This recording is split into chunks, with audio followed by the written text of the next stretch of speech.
Here lies Islamabad, the capital of Pakistan, a nation sitting atop a geological fortune estimated at $8 trillion.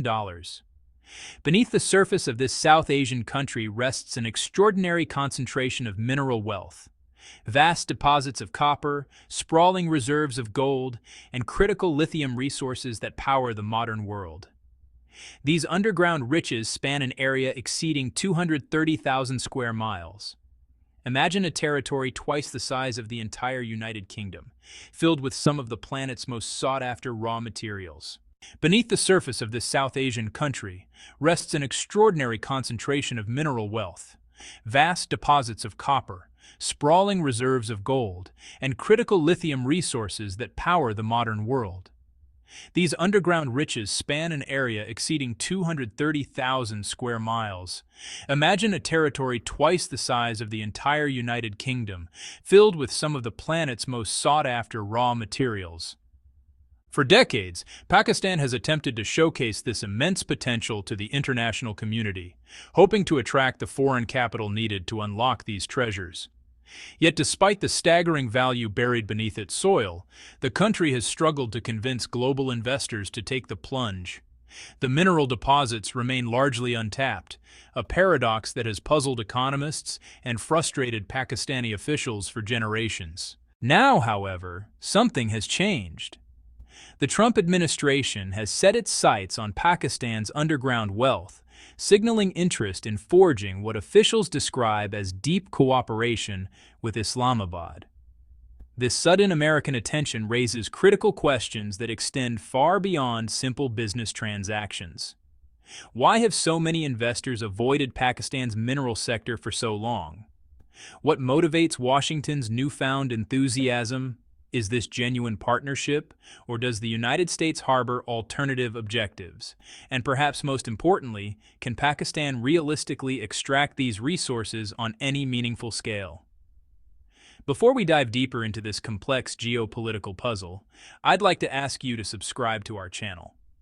By clicking that button, you'll ensure you never miss our comprehensive coverage of global economics, politics, and the stories shaping our interconnected world. Now, let's unpack this trillion-dollar question, the geography of wealth, where Pakistan's treasures hide. To understand Pakistan's mineral landscape, we must first examine where these resources concentrate.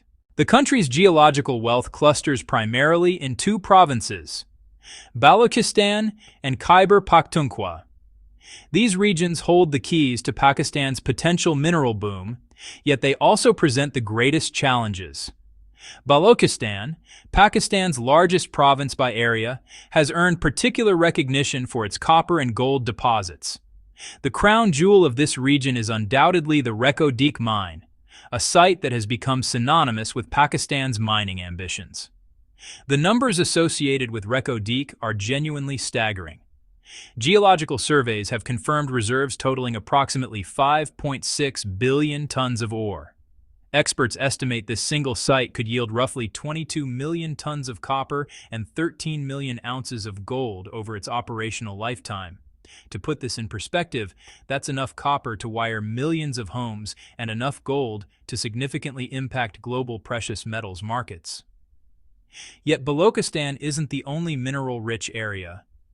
Khyber Pakhtunkhwa, situated in Pakistan's northwest, possesses perhaps even greater resource diversity. While coal dominates the province's mineral profile, the region also contains significant deposits of other valuable materials. When you combine the mineral wealth of Balochistan and Khyber Pakhtunkhwa, these two provinces account for more than 80% of Pakistan's total mineral reserves. On paper, this concentration of resources should have triggered a gold rush of international investment. In a rational market, projects of this scale and potential typically attract fierce competition among global mining corporations. Major players in the industry, companies with billion-dollar budgets and decades of extraction experience, should theoretically be lining up for opportunities to develop these sites. But reality has proven dramatically different. Over the past several decades, foreign investment in Pakistan's mineral sector has remained remarkably limited. International mining giants have largely stayed away, despite the obvious potential for enormous returns. This absence demands an explanation because it contradicts basic economic logic. The security nightmare. Why investors stay away? The truth is that resource wealth means nothing without the ability to safely extract it. International investors understand a fundamental principle. Before committing hundreds of millions or billions of dollars to any project, they must be confident in the security environment. Unfortunately for Pakistan, its richest mineral regions are also its most dangerous. Balochistan has long been plagued by separatist insurgencies. The Balochistan Liberation Army, the most prominent of these groups, has adopted a strategy specifically targeting large-scale infrastructure and foreign-funded ventures. Their ideology centers on the belief that external exploitation of Baloch resources constitutes theft from the Baloch people. For these militants, attacking mining operations isn't terrorism. It's resistance against what they perceive as colonial extraction. The statistics paint a grim picture. Between 2023 and 2024, attacks by insurgent groups in the region increased by an alarming 119%. This dramatic escalation demonstrates that the security situation isn't improving, it's actively deteriorating. February 2025 alone witnessed 54 separate terrorist incidents across Pakistan. Of those 54 attacks, 53 occurred in either Balochistan or Khyber Pakhtunkhwa. The concentration is impossible to ignore. For mining companies conducting risk assessments, these numbers represent an unacceptable threat level. Mining operations require massive fixed infrastructure, processing facilities, transportation networks, worker housing, and administrative centers. All of these assets become potential targets. Every foreign engineer brought to site becomes a kidnapping risk. Every truckload of ore becomes a potential ambush target. The constant security threat doesn't just increase costs, it makes basic operations nearly impossible. The infrastructure crisis. No foundation for development. Even if Pakistan could somehow guarantee perfect security overnight, foreign investors would still face another critical obstacle. The country's infrastructure simply cannot support large-scale mining operations. Modern mineral extraction and processing demands enormous quantities of reliable electrical power.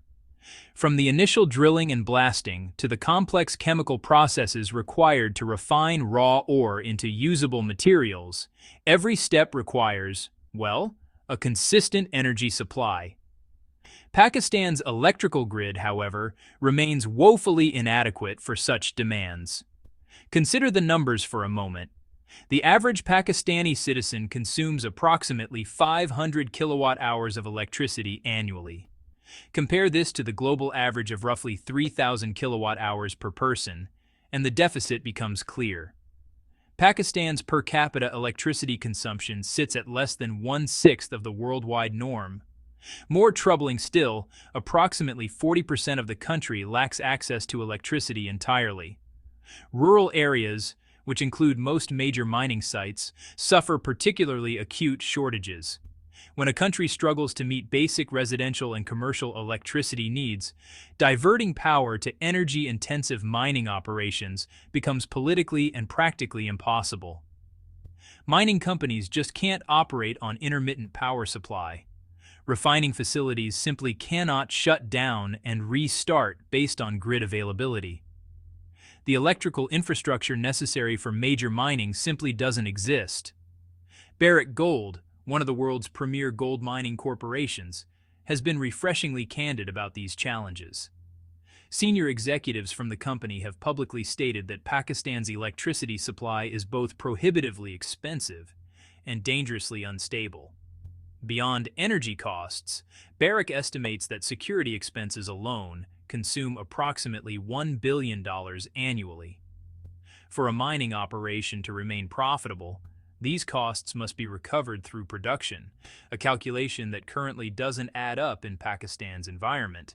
The transportation trap resources stranded in mountains. Suppose, for a moment, that investors somehow solved both security and infrastructure problems. Even then, Pakistan faces a third critical challenge: actually moving extracted minerals from remote mining sites to ports for export. Geography has not been kind to Pakistan's mining sector.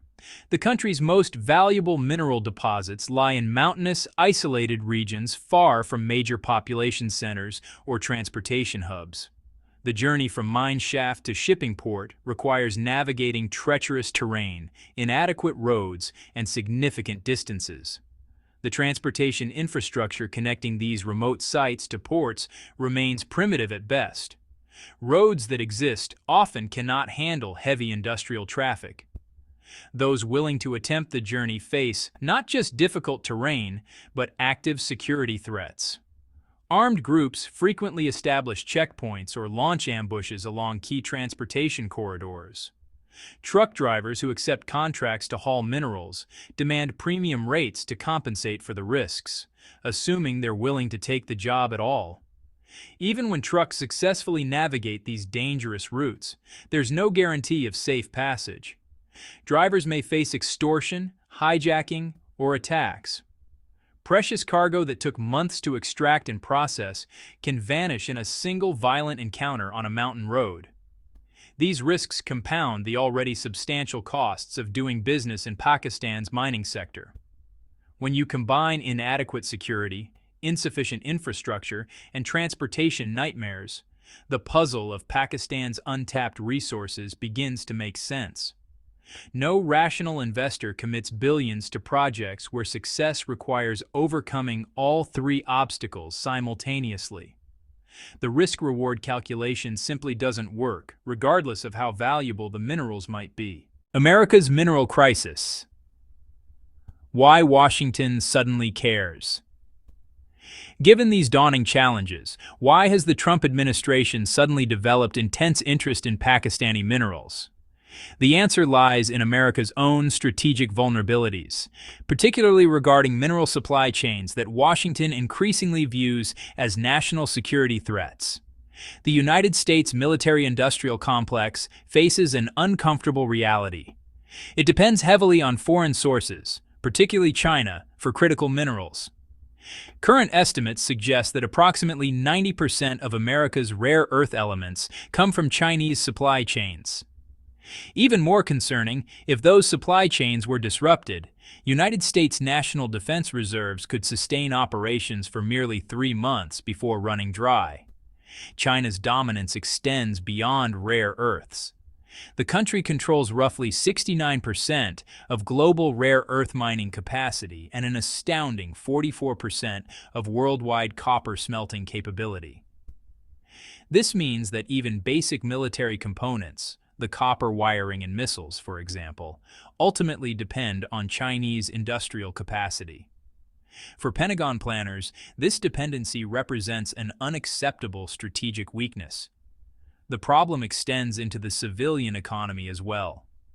American automotive companies racing to dominate the electric vehicle market require massive quantities of lithium. This metallic element forms the core of modern rechargeable batteries. Without reliable lithium supplies, American EV manufacturers cannot compete with Chinese or European rivals. The dream of American leadership in green transportation technology depends entirely on access to minerals like lithium. Washington has attempted multiple times to develop domestic mineral processing capabilities to reduce Chinese dependence. Each effort has encountered significant obstacles, from environmental regulations to simple lack of technical expertise. American rare earth processing technology lags years behind Chinese capabilities. The few domestic facilities that do exist struggle with purity standards, environmental compliance, and basic cost competitiveness. This strategic vulnerability explains why Trump officials traveled to Islamabad in June of this year for a minerals investment forum.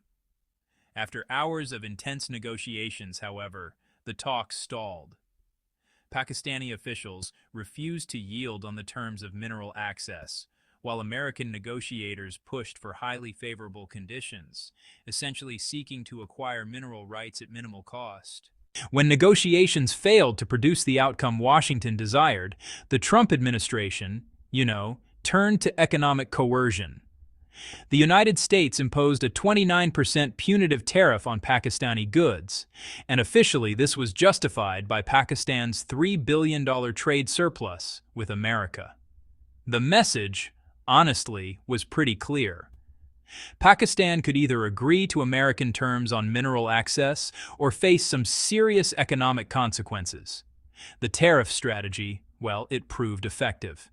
Pakistan's economy, already staggering under the weight of $130 billion in foreign debt, just couldn't absorb additional trade barriers. Meanwhile, International Monetary Fund loan conditions have become increasingly stringent, yet Pakistan's mining sector contributes merely 3.2% to national GDP. With limited options and mounting pressure, Islamabad began to reconsider its position. Shortly after imposing the tariffs, the U.S. government dangled a carrot alongside the stick. Officials suggested that minerals could potentially be exempted from tariff penalties if Pakistan proved willing to cooperate on resource development. This combination of pressure and incentive, in the end, brought Pakistani negotiators back to the table with a more accommodating stance. The result was a preliminary agreement. Pakistan offered the United States a 30% stake in the Reko Diku mine in exchange for exemption from the punitive tariffs. Additionally, Islamabad prepared what officials called a Resources for Preferential Treatment package. Under these terms, American companies would gain access to jointly develop copper deposits in Balochistan, with the Pakistani government providing comprehensive support, including expedited licensing, tax exemptions, and other business facilitation services. On the surface, this appears to be a win-win arrangement. Pakistan gains access to capital and expertise needed to develop its mineral wealth, while America secures alternative supply chains for critical materials. However, the fundamental challenges we discussed earlier, security, infrastructure, and transportation, well, they remain unresolved. This raises a crucial question: is the United States genuinely committed to overcoming these obstacles, or does Washington have alternative motivations? Reading between the lines, America's true intentions become clearer when we examine both corporate behavior and stated policy objectives. What we find is, honestly, a much more complex picture than official statements suggest. Even though the Trump administration signed those preliminary agreements with Pakistan, American mining companies are, well, deeply skeptical about actually operating on the ground. These corporations, after all, answer to shareholders who expect solid returns on investment. So, security analysis, infrastructure assessments, and risk calculations, these are what really determine where mining companies are willing to commit their capital. The cold reality is that Pakistan's current environment fails almost every criterion that international mining operations require. Just think about what happened in 2023, when militant groups launched 5 separate attacks on Chinese industrial facilities in Balochistan over just a 3-month period. These weren't isolated incidents or just random violence. They were part of a sustained campaign against foreign economic interests in the region. American companies looking at this pattern see that Chinese projects, even with Beijing's heavy security investments, remain vulnerable. If heavily guarded Chinese facilities can be attacked successfully, you have to wonder, what chance would American operations have? Given all these realities, American corporate strategy will probably take a cautious, incremental approach. Instead of immediately pouring billions into large-scale development, U.S. companies will likely test the waters with smaller, lower-risk projects. If those initial ventures go well and security concerns can be managed, then, maybe, investment might gradually increase. But honestly, don't expect any sudden surge of American capital flooding into Pakistani mining. On top of that, American companies will almost certainly demand unprecedented security arrangements. This could mean Pakistani government commitments for military protection of mining sites, dedicated security forces, hardened transportation corridors, and maybe even permission for American private security contractors to operate in the region. Some analysts even suggest the U.S. might try to deploy its own security teams directly, basically setting up protected enclaves around mining operations. But this brings up some serious sovereignty concerns that Islamabad has to think about carefully. Allowing foreign security forces to operate on Pakistani soil, even just to protect economic investments, could stoke exactly the kind of nationalist resentment that insurgent groups are eager to exploit. The Balochistan Liberation Army already frames their struggle as resistance against foreign exploitation. So, introducing American security personnel would hand them powerful propaganda to support their narrative. The China factor. It's the player that simply cannot be ignored. Even if we assume the United States somehow manages to address all those security concerns and Pakistan upgrades its infrastructure, there's still one massive obstacle. China's control over the critical transportation infrastructure that any Pakistani mineral export operation would need. For a landlocked, resource-rich nation like Pakistan, exporting minerals efficiently just isn't possible without access to seaports. Sure, rail and road networks help, but the only practical way to ship millions of tons of copper, gold, or lithium to international markets is through modern, deep-water port facilities. For Pakistan, that means Gwadar Port. Located in southwestern Balochistan, Gwadar sits in a spot of extraordinary strategic importance. It's just 120 kilometers from the Iranian border and provides direct access to the Gulf of Oman. This makes Gwadar the gateway to the Strait of Hormuz, the narrow waterway through which roughly one-third of the world's seaborne oil passes. Any cargo leaving Gwadar can enter the Indian Ocean shipping lanes within just a few hours. But here's the critical detail that really changes everything. China built Gwadar Port. Chinese companies spent 14 years constructing this facility, something Pakistani resources alone could never have accomplished. More importantly, the agreement governing the port gives China operational control under a 43-year lease. While the port technically belongs to Pakistan, the practical reality is that Chinese authorities manage day-to-day operations and make decisions about how the facility is used. This creates, well, an almost impossible dilemma for American mining operations. If U.S. companies manage to develop copper and gold extraction in Balochistan, getting those materials to international markets would mean shipping them through Gwadar, the only port with the capacity and infrastructure to handle bulk mineral exports. But using Gwadar requires Chinese approval, and that's definitely not guaranteed in today's geopolitical climate. Over the past 6 months, the United States has taken a much more confrontational stance toward China on multiple fronts: trade wars, technology restrictions, semiconductor export controls, competition in artificial intelligence, and rivalry in clean energy markets have all ramped up. In this context, expecting Chinese cooperation in facilitating American mineral exports seems, honestly, wildly optimistic at best, maybe even delusional. China holds a simple but powerful card. It can just refuse to allow American-origin minerals to transit through Gwadar. Beijing could cite security concerns, environmental regulations, capacity constraints, or really any number of technical justifications. The practical effect would be the same. American mining operations in Pakistan would be landlocked and unable to economically transport their products to global markets. Now, even if somehow American companies found alternative routes to ship raw ore from Pakistan, maybe through Iranian ports or some longer, more complicated regional routes, another challenge pops up. Raw copper ore or unrefined lithium just isn't worth much on its own. These materials need sophisticated processing and refining before they become useful in manufacturing. Here's the thing: China dominates global mineral refining capacity. Remember that 44% figure for copper smelting? That's not just a market share statistic. It actually represents decades of technological leadership and expertise development. Chinese refineries operate at efficiency levels and purity standards that most competitors just can't match.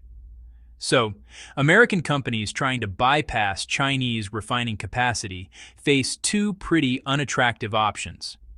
First, they could ship raw ore to Chinese refineries, which would basically hand control of their supply chain to the very country they're trying to reduce dependence on.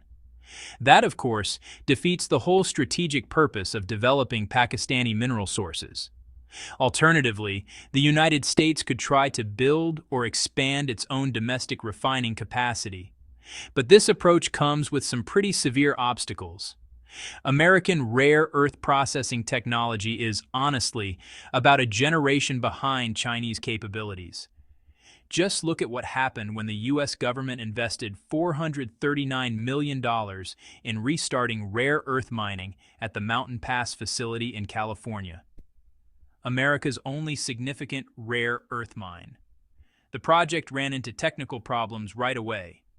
The ore extracted had impurity levels close to 30%, and the processing facilities struggled to get refined purity above 99.5%.